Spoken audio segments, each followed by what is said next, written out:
Чым вы цяпер займаецеся? Чаму вырашылі пакінуць пасаду камандзіра палка Каліноўскага? Так сталася, што на нейкі момант надышоў час, што я павінен буду расторгнуць кантракт, і з розных нагод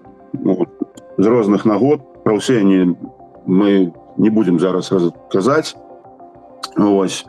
Можа, там ёсць некаторыя такія вельмі далікатныя, там як некаторыя чуткі, плёткі распускалі аб тым, што дзядзька не прайшоў умоўна поліграф, то пра гэта я магу паразмаўляць, умоўна кажучы, што хай той чалавек гэта агучыць, умоўна кажучы, і нейкія факты пра гэта распавядзе, а так это ўсё як заўжды балабольства. Павяртаючыся з розных нагод, і было зразумела, што гэта не просты крок, і таму мы доўгі час з камандырамі баявых падроздзелаў, з радай камандыраў гэта абмяркоўвалі і прынялі рашэнне, которое зараз самае аптымальнае, самае эфектыўнае. І зноў жа я не сышоў нікуды, я стаў займацца іншым накірункам працы, который нават рада камандыраў лічыць, магчыма, не менш важным за тую баявую працу, што яны робяць. Гэта прадстаўляць увесь рух каліноўцаў. І ў тым разе, калі патрэбна, палітычна. Вы самі прынялі рашэнне пакінуць пасаду камандзіра палка Каліноўскага? Гэта маё рашэнне. Калі б у меня была магчымасць, я б застаўся б у краіне на кантракце, далей быў бы разам з хлопцамі. Гэта было толькі маё рашэнне. Якія з прычын вашага адыходу з пасады камандзіра палка Каліноўскага вы можаце агучыць публічна? У тым ліку гэта сямейныя абставіны, я б не жадаў бы пра іх казаць зараз. Вы згадалі поліграф. Ці мусілі вы яго праходзіць і ці прайшлі? Я прайшоў поліграф, да мяне няма пытанняў. Просто яшчэ раз скажу, некаторыя былыя ваяры такія плёткі распускалі, таму я адразу, каб зняць гэтае пытанне, калі яно ў кагосьці ёсць, адказаў на яго сам. Вы казалі, што цяпер аднаго кіраўніка ў палка Каліноўскага няма. Яго месца заняла рада камандзіраў. Колькі ў ёй чалавек і ці ўваходзіце вы ў гэтую структуру? Рада камандыраў гэта усе камандыры баявых падроздзелаў. Некаторыя з іх ветэраны которые воююць з самага пачатку, з 22-го года. І яна была і раней. Просто зараз гэта больш вырашылі агучыць і больш пра яе казаць, скажем так. Колькасць людзей, я яшчэ раз скажу, мы не будзем распавядаць, але гэта усе камандыры баявых падроздзелаў, которые займаюцца баявой працай. Я непасрэдна ў раду камандыраў не ўхожу.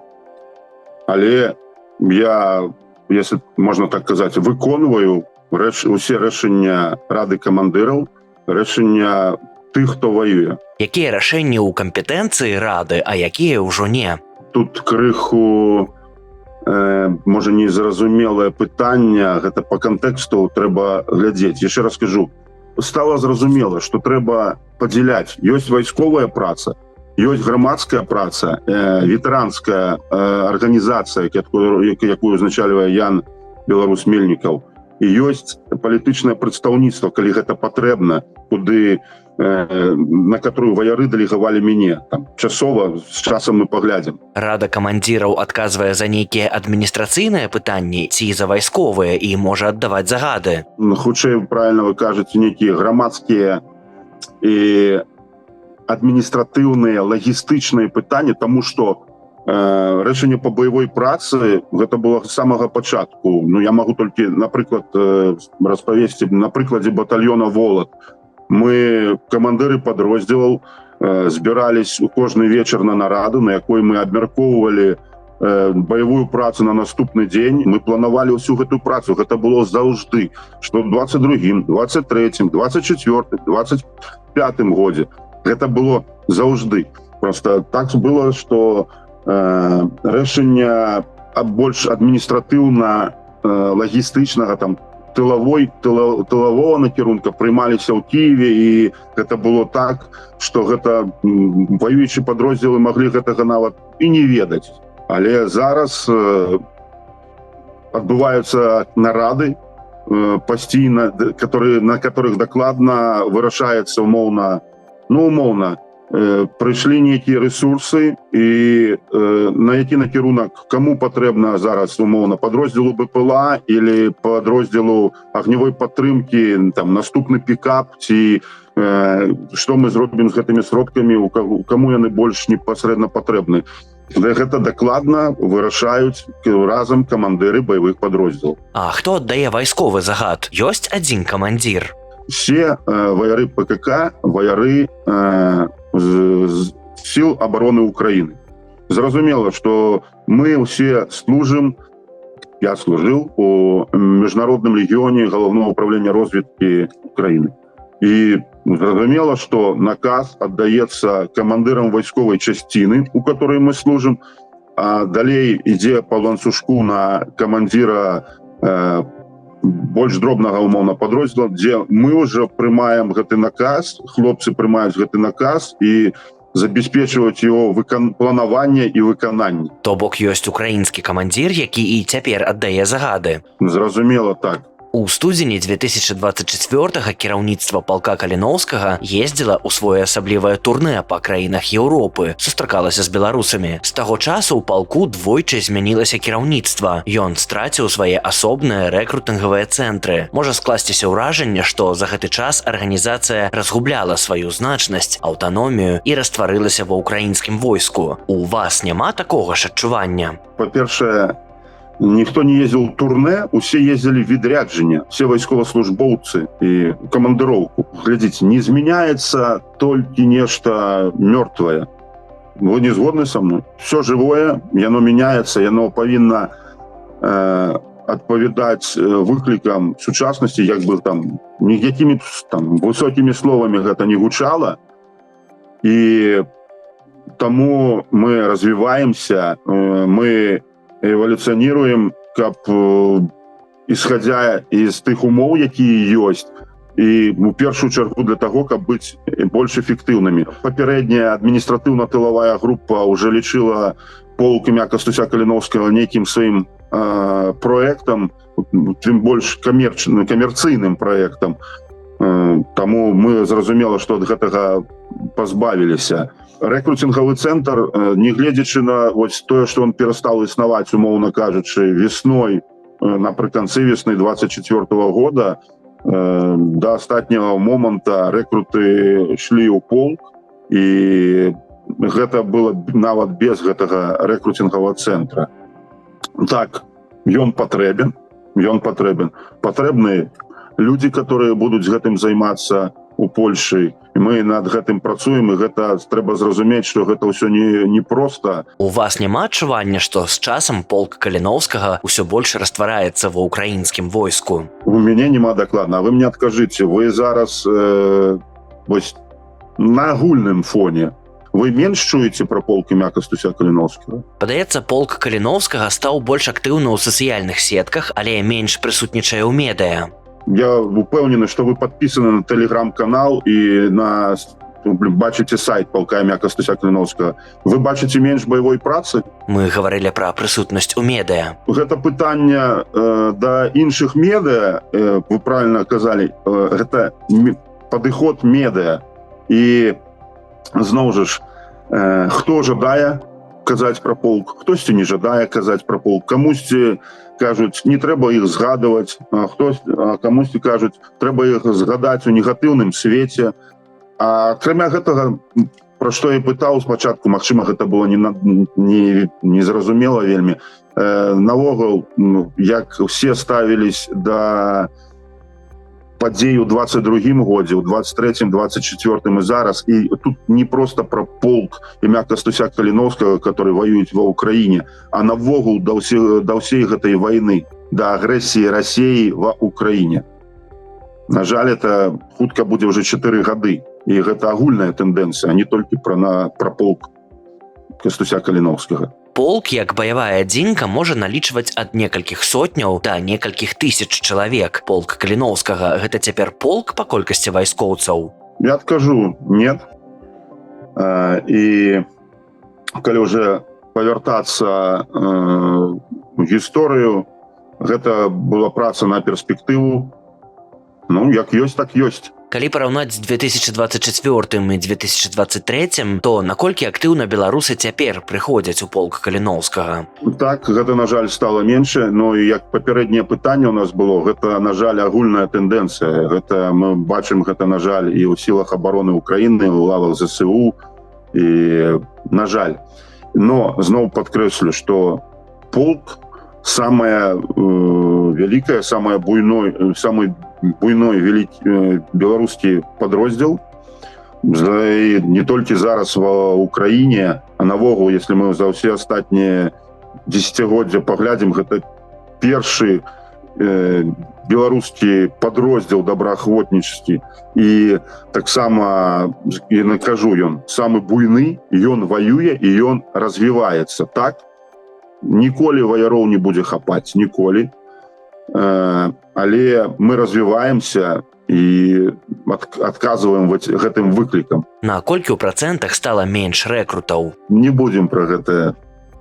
Давайте закрыем гэтае пытанне. Колькасць байцоў палка Каліноўскага зніжаецца з кожным годам ці застаецца прыкладна на адным узроўні? На дадзены момант, на жаль, іх меней, чым было раней. У кастрычніку полк заявіў пра намер актывізаваць палітычную дзейнасць. Гэтым кірункам маеце заняцца вы. Навошта беларусам яшчэ адна палітычная арганізацыя? Мы не заявлялі, што полк ідзе ў палітыку, тым больш дзядзька ідзе ў палітыку. Калі беларус, добраахвотнік, прыняў рашэнне ехаць ва Украіну, прыняць удзел у абароне Украіны, у вайне супраць Расіі, гэта ўжо палітычны крок.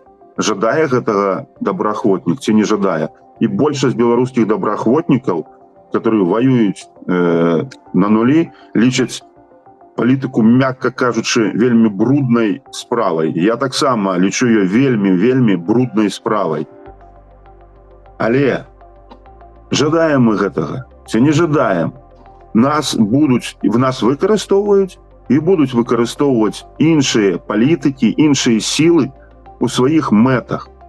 І таму мы, ваяры палка імя Кастуся Каліноўскага, рада камандыраў, лічыць, што ўж калі прымаць нейкія выклікі палітычныя і рабіць нейкія палітычныя крокі, то ваяры самі павінны вырашаць, што гэта будзе за крок, і мы за гэта будзем адказваць. А не, каб нас не выкарыстоўвалі на імя палка у сваіх мэтах іншыя структуры, іншыя палітыкі.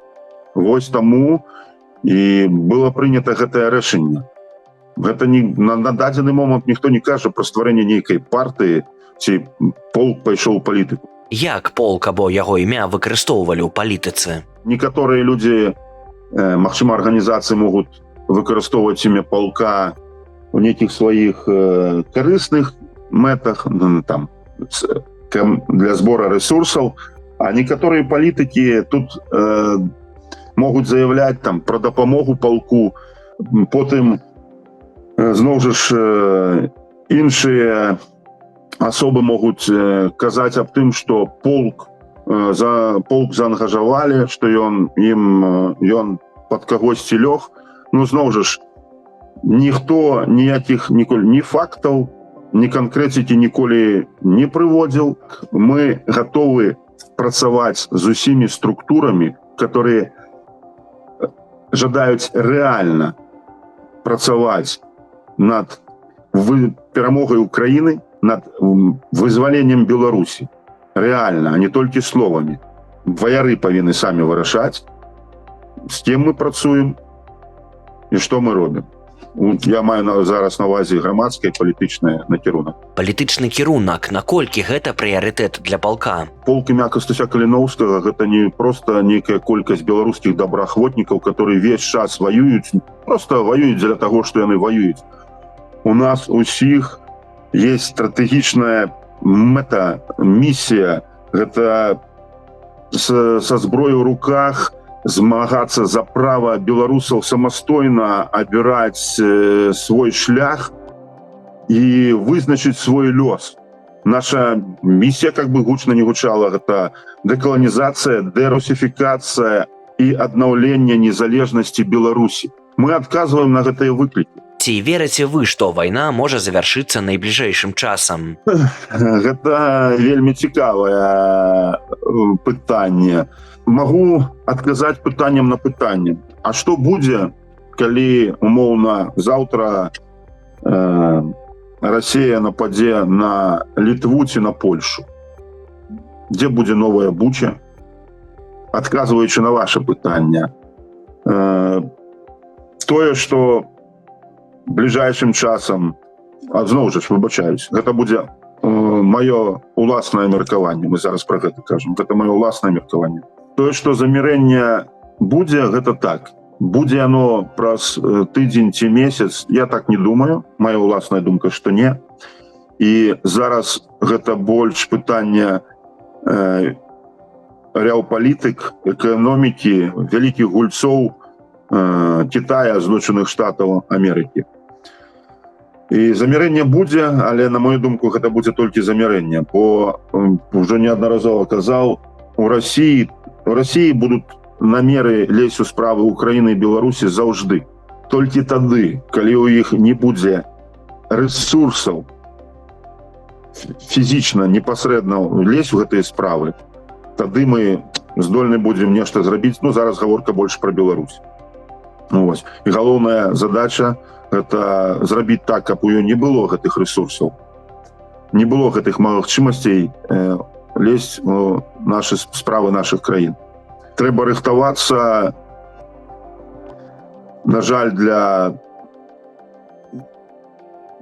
больш доўгіх тэрмінаў, скажем так, на мою думку. Да, мы ўсе жадалі і разлічвалі ў 22-м годзе, што мы ўсё гэта адбудзецца хутчэй, нашмат хутчэй. На жаль, так ёсць, як яно ёсць.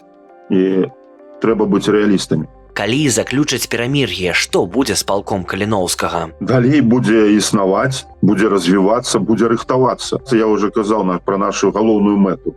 Гэта вызваленне радзімы і павяртанне нас на радзіму.